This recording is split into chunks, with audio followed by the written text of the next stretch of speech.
Le projet, c'est de remarcher rapidement. Le neurogel est prêt à passer sur l'homme.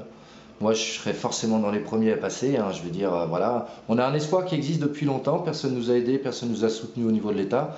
Moi, aujourd'hui, je suis prêt à passer. On a fait toutes les démarches au niveau de l'association pour démontrer que le neurogel était prêt à passer sur l'homme.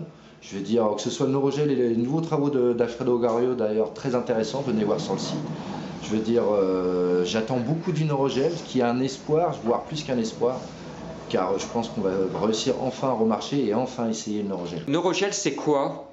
C'est un biomatériau, c'est une médecine pour réparer les lésions de la moelle épinière. Donc en cas d'accident grave, une personne qui a eu des cassures au niveau des fibres nerveuses, où qu'elles soient, peut bénéficier de cette médecine pour permettre la repousse des fibres nerveuses et donc la reprise de fonctions motrices en cas de tétraplégie, de paraplégie, diverses lésions que les patients peuvent avoir.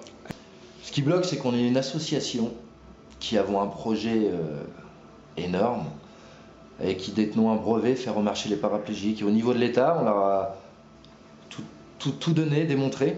Et à aucun moment, ils ont voulu prendre en compte le dossier neurogel et réellement nous venir en aide. Ils nous ont balancé de droite à gauche en nous disant de prendre contact avec les hôpitaux, prendre des contacts avec des groupes de recherche.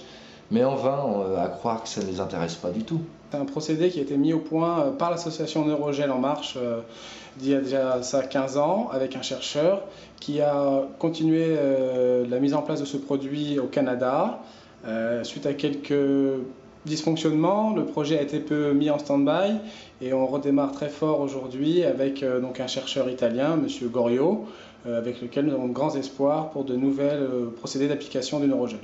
Au niveau d'une lésion médulaire, en fait, on a un kyste, si vous préférez, qui se crée à l'impact de la vertèbre, qui endommage au niveau de la moelle épinière la poussée des fibres, que ce soit en amont ou en aval.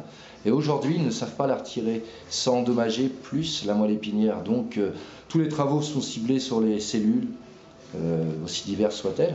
Mais le neurogel, lui, si vous préférez, on peut retirer cette lésion. Le neurogel est hémostatique, c'est-à-dire que le segment s'arrête directement, on met cette bride de neurogel, on referme la dure-mère et de là le protocole de rééducation suit son cours et la repousse se fait et une récupération a été démontrée donc sur publication sur des lésions chroniques et aiguës, ce qui est très important. Tu es en fauteuil, alors il manque de l'argent maintenant pour financer le programme, pour passer aux tests humains? Ouais, voilà, le souci est là, c'est qu'aujourd'hui on a fait tout le boulot comme un laboratoire. On a réussi à publier les résultats par Patrice de Cherchi sur Marseille.